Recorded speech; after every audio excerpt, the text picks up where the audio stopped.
มาสงขาพ่อแม่พี่น้องเขากูก็กูก้นกะมาสงพ่อแม่พี่น้องผู้ทำยินกูก็กูเจ้าขะมาสงทั้งเส้นกะมาสงขาเมื่อเดี๋ยวในครูเสียเมืองหลีแต่เอาตั้งกินหลีกินแล้วก็เป็นยานะ ตั้งกินเป็นยามาลาดปันกะ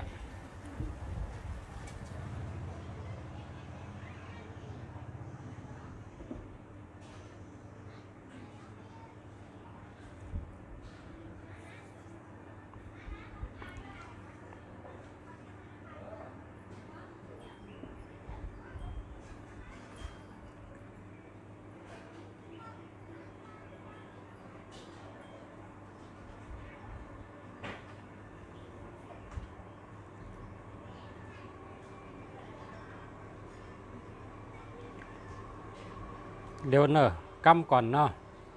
เสียเมืองหลีเด็ดถ่อมด้วยเสียงมันก่อนจองปลาได้ยินเนี่ยนะ พอถ่อมด้วยเสียงปลาได้ยินนะนี่ก็ติดลาดเอาค่ะถ่อมด้วยเสียงให้กำเนาะพอเสียงได้ยินดีก็เตรียมตัวเก่าขึ้นมาค่ะพอเสียงได้ยินดีก็เตรียมตัวเก่าขึ้นมาค่ะพอเสียงได้ยินดีก็เตรียมตัวเก่าขึ้นมาค่ะเนาะเดี๋ยวถ่อมด้วยเสียงกำก่อน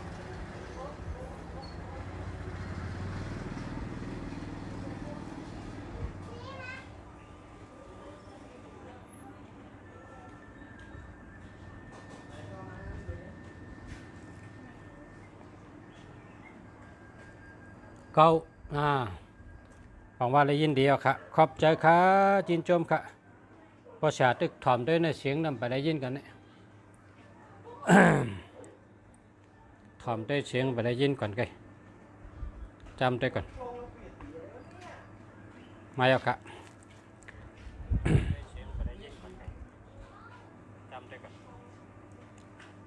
เสียงต้องได้ยินดี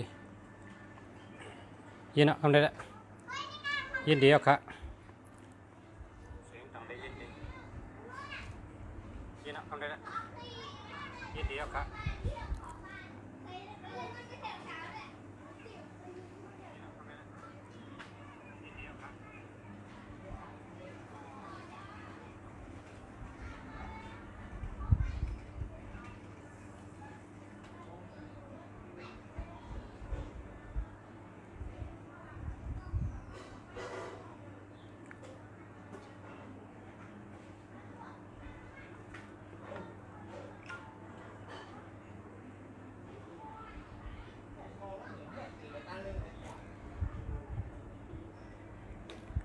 ได้ยินเย้าได้ยินเย้า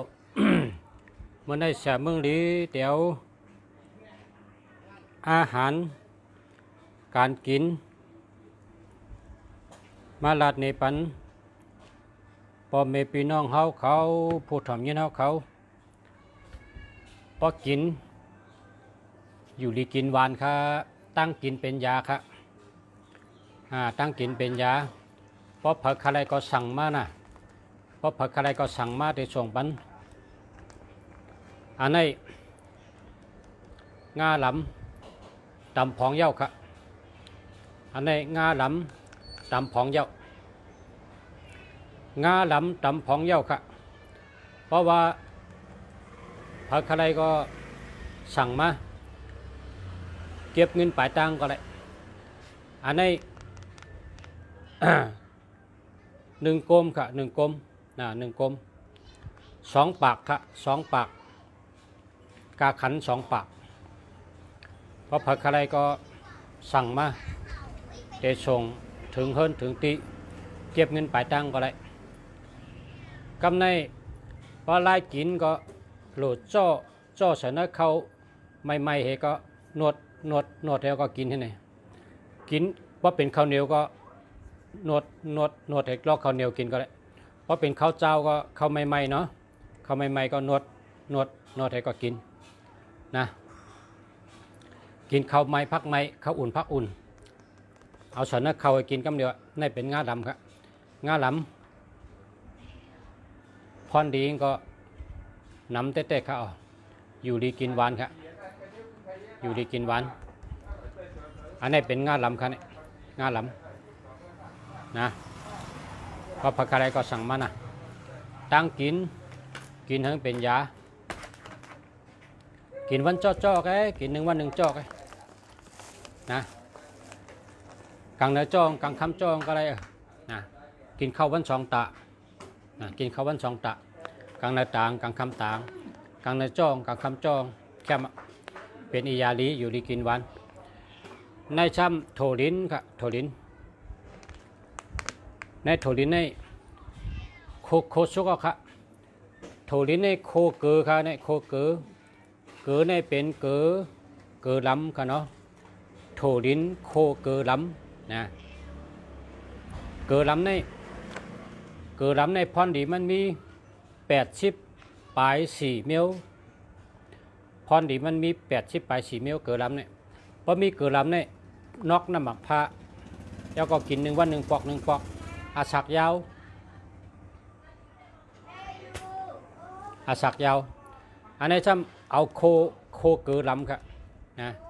โคเกือล้ำโถลิ้นโคเกือล้ำนะอันนี้ก็บอกอะไรก็กาขันมันก็เป้งกันนะ2 ปาก 1 ถงเนี่ยนะ1 กลม 1 ถง 1 กลมส่งถึงตีเก็บเงินปลายตังก็ได้อันนี้ก็กินแล้วครับชุกก็กันเนี่ยนะชุกก็พอเราก็กินได้เก็บไว้ไรเป็นปีก็ได้นะเก็บไว้เป็นปีก็ได้กำในซ้ำเตอ่อนพอเมพี่น้องเขามากินปูครับมากินปูนะปูก้อยกะ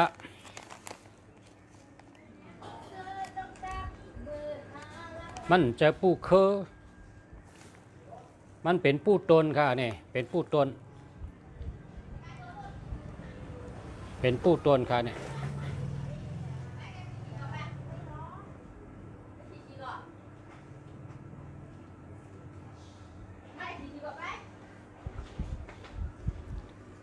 อันนี้ ข้าเดมาสอนกินปู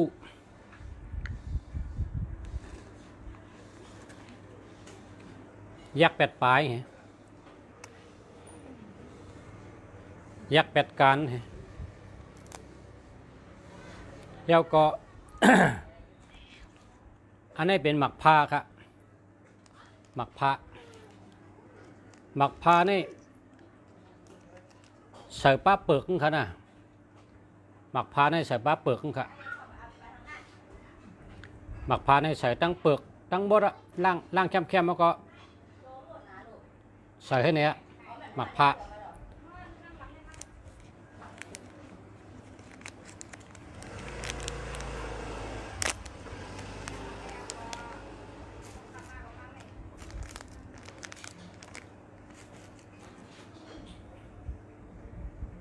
หมักผ้าใส่2 ปอด 3 ปอดกันเลยนะกำในซ้ำอันนี้หมักพริกเขียวในใส่ให้อีกนึงหมักพริกเขียวในเฮ็ดให้เลือดร่วมเหล่ดีเพราะกินหมักพริกในเลือดเหล่ร่วมเหล่นะหมักพริกเขียวใส่ให้อีกนึงใส่ให้ปอดอันนี้ซ้ำมีขิงตั้งพักมีขิงก็ใส่ให้2 ปอด 1พักมีก็ใส่ให้2 ปอด 3 ปอดนะกำใส่ก่อน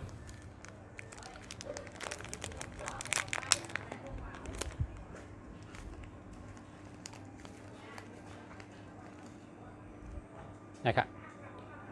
ขิงก็ใส่2 ปอดพักมีก็ใส่2 ปอด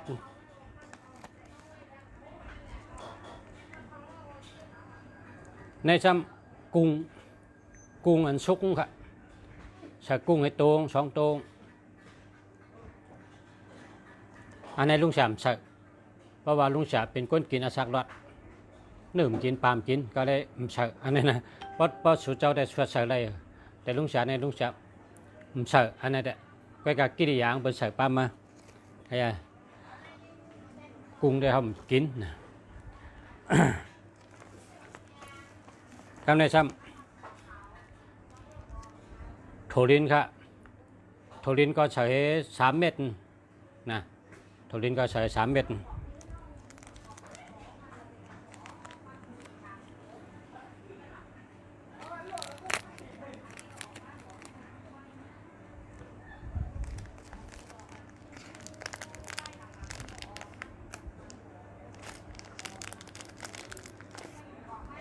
อันนี้ได้เกี่ยวน้ำเสน้ำเกี่ยวเกสเกครับมันเป็นไล่กินปู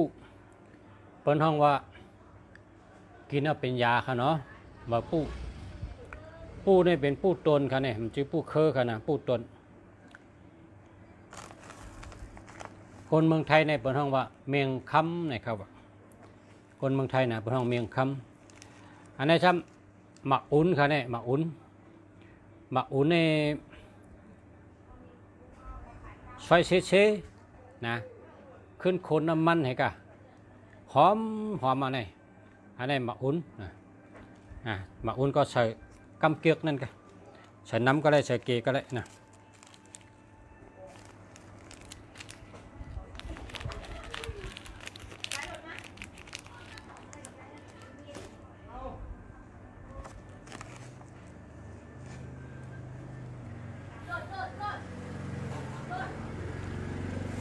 อันนี้แหละใส่ปูง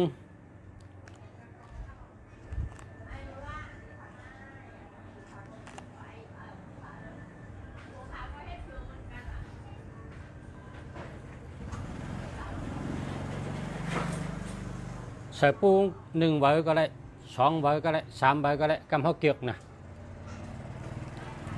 โถลินใส่น้ำมินกันเพราะว่าเกียกลุงฉากเกียกกินโถลินนะโถลินใส่น้ำมินนี่กะลายกินปูยาก็กินที่นี้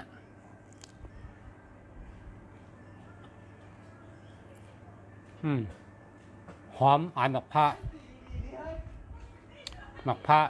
มีปลาเปลือก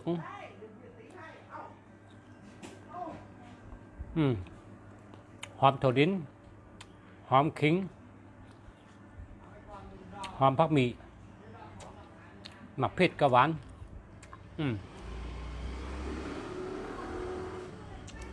หมักเป้าหมักอุ่นหวานจ้ะกินแล้วเป็นยานะ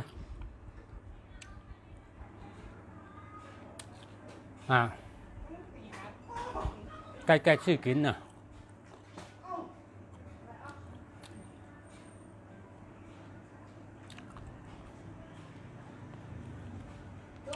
หมักพาได้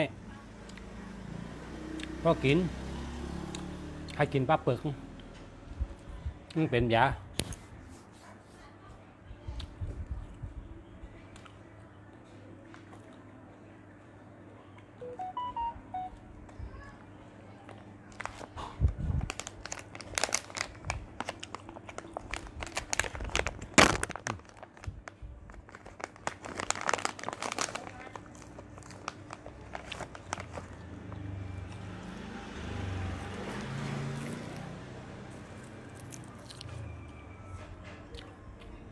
โทริโคเกลือล้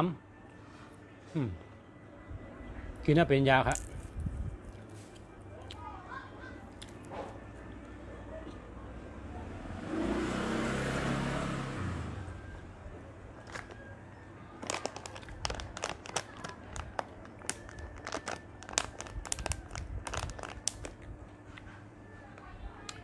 กินปัน1 วัน 1 กำโทรินเนี่ยกินปัน1 วัน 1 กำ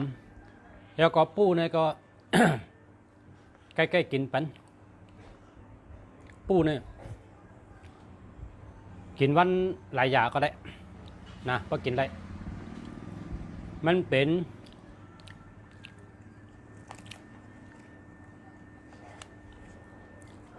เบอร์ปูเนี่ย มันมีสีเขียวมันมีเปิ้นห้องว่าสารคลอโรฟิลล์เขียวๆนี่นะมันจ่อยให้ก้นเฮาอ่ำเป็นยอกะนะมันเป็นยอกะพอกินใบเขียวๆเนี่ยเป็นยอกะชูเจ้าด้วยแลมากินยาใช้สร้างกินไว้ไม่โวกายกินเยอะยาโวกายเขาเป็นกินชาให้บอกโวก็เป็นกินชามาก็เป็นกินชาสร้างก็เป็นกินชาย้อนว่าเขากินเบอร์เขียวๆน้ำนะเขากินยอดไม่เขียวจ้างมาโวกายเขากินอันยอดเขียวๆเฮ้เบอร์เขียวตั้งหลายเขาอ่ำเป็นยอกกาสังฆะเพราะเขาเท่าเนี่ยก็อาชาเขาเสี่ยงให้ตายอย่างเงี้ยเขาเป็นยอกกะก้นเขาคะเฮ็ดฉังได้ยอกกะนำในเพราะว่ากินเนื้อสัตว์นำนะกินเนื้อสัตว์นำป่น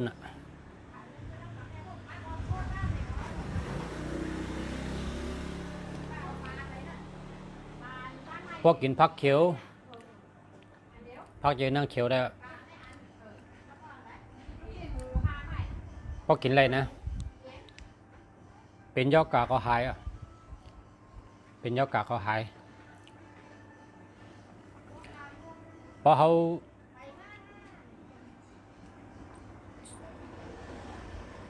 ากินข้าวในให้ครึ่งเงินนั่งพักเขียวเขาให้เป็นยาเนี่ยกินข้าว1 บาทพักในก็ให้ลามให้เปียงดังข้าวอันพวกกินพักน้ำนานเท่านะกินพักน้ำในนานเท่า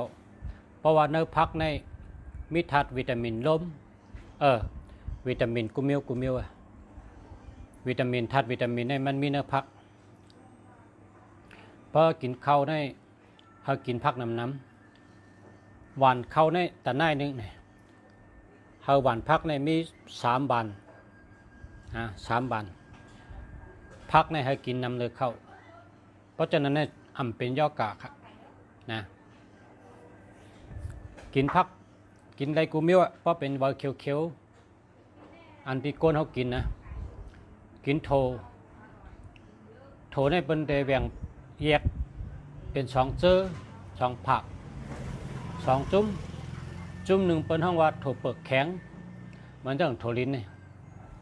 จุ่มหนึ่งเป็นห้องว่าโถเปลือกอ้นนะ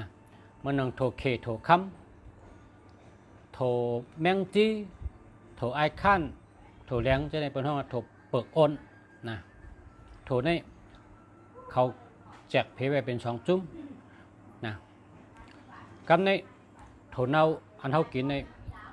วิตามินมันนำทนนะวิตามินมันนำทนต้มซุกๆให้กินต้มซุกๆให้กินโถกูเมียวในหล่นเลยเพราะว่าต้มซุกก็จังก็กินกับในมีแทงเมียวนึงเพราะไล่กินโถให้ไล่พันดีนำให้เปิ้ลเนี่ยโถเนี่ยเอากับเจน้ำเพราะเจน้ำมาเนี่ยเอากับผูกเพราะผูกเพราะมันออกต้นมามีหมอกจอมเนี่ยหมอกจอม1 คืบเนี่ยขึ้นกับปาดแท้มากินดิบครับกินดิบป้องงอกออกมาเนี่ยมีหมอกกันในเนี่ยเอามากินดิบนั่นรีเลยเปิ้ลพอกินไรโถตะกัดถั่วนะพอกินไรก็กะป้อมกินไรก็หุงซุกๆให้กินเป็นอียาลีครับก็เป็นโถกูมิวก็ในผักกาดลุงในก็กินอันดิบเนี่ยมีไรพันดีเลยเปิ้ลแล้วก็หมักเขือนะหมักเขือยาวเนี่ยนะกินอันดิบเนี่ยมีพันดีนำเลยเปิ้ลเพราะกินอันชุกต่างไรอะไรกินอันชุกก็ไรกินอันดิบก็ไรก็เพราะกินไรอันดิบเนี่ยหมักเขือยาวเนี่ยก็พันดีนำทวนแล้วก็ผักกาดลุงนะผักกาดลุงเนี่ยก็ซากินนะกินบอกให้3 ยุบกันใน แล้วกินน้ำก็กินให้หมอกสามยุบพอเนี่ยกินกันนั่นดีนะ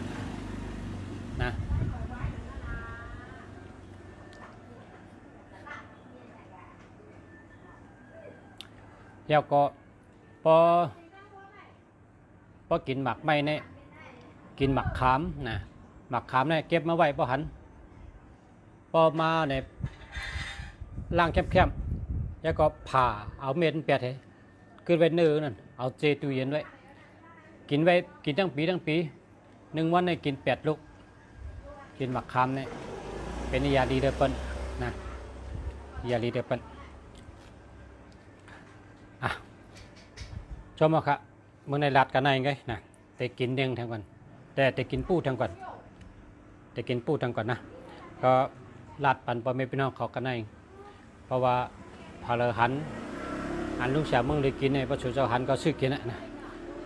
เหมือนจังปูนี่ได้เป็นไข่เพราะไข่ผูกข้างกล้วยกองผูกไงนะเนี่ยมันออกต้นมาต้นเป็น6 เข่าใช่ไหมนะ6 เข่าต้นอันนี้กินแล้วก็หอมนะแต่กินปูกันนะพอมันเป็นน้องเขาผู้ทำยืนน้องเขาอยู่ดีกินหวานอายุยืนยาวไปอยู่ลีแคมอยู่ลีแก่นแข็งแห้งใหญ่อายุยืนยาวกันกูก็กูคนใช้คำค่ะมาสงค่ะ